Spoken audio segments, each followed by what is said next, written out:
पुत्र उस सुंदर स्त्री को देखकर बहुत आश्चर्यचकित हो गए और सोचने लगे कि ये कौन है और इसका क्या काम होगा।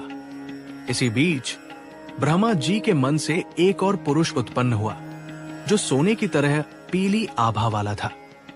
उसका सीना चौड़ा, नाक सुंदर और जांघें सुडौल थी।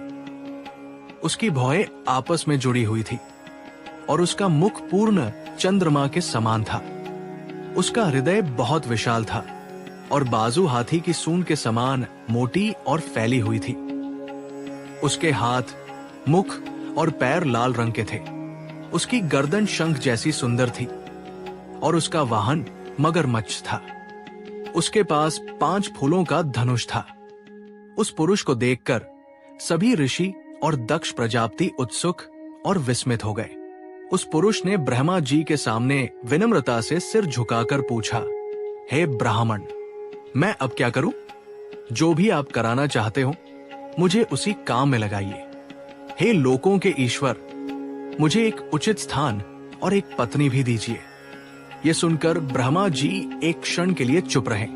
फिर उन्होंने उस पुरुष से कहा, तुम अपने सुंदर रूप और 5 फूलों के बाणों से पुरुषों और स्त्रियों को मोहित करते हुए सृष्टि की रचना करो। देवता, गंधर्व, किन्नर, असुर, मनुष्य और पक्षी, ये सब तुम्हारे बाणों के लक्ष्य नहीं होंगे। केवल पशु, मृग और कीट पतंग ही तुम्हारे बाणों के लक्ष्य नहीं होंगे। मैं, भगवान विष्णु और भगवान शिव, ये सभी तुम्हारे वश में होंगे। तुम गुप्त रूप से सभी प्राणियों के हृदय में प्रवेश करके सुख का कारण बनकर सनातन सृष्टि की रचना करो। सदा ही तुम्हारे पुष्पों के बाण का मुख्य लक्ष्य मन होगा। तुम सभी प्राणियों के लिए मद और मोह उत्पन्न करोगे। यही तुम्हारा कर्म है।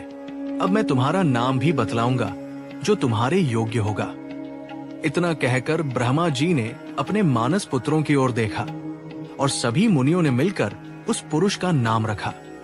ऋषियों ने कहा, तुम हमारे विधाता ब्रह्मा जी के चित्त को मोहित करके उत्पन्न हुए हो, इसलिए तुम मंथन नाम से प्रसिद्ध होगे।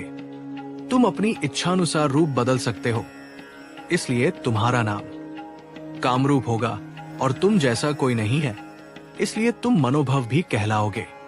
तुम दूसरों को मदन, मस्ती देते हो, इसलिए तुम मदन नाम वाले भी होगे। और तुम्हारे गर्व से शंभू के गर्व को भी भंग किया जा सकता है, इसलिए तुम कंदर्प नाम से भी जाने जाओगे। तुम्हारे बाणों का पराक्रम ब्रह्मास्त्र पर भी असर नहीं होने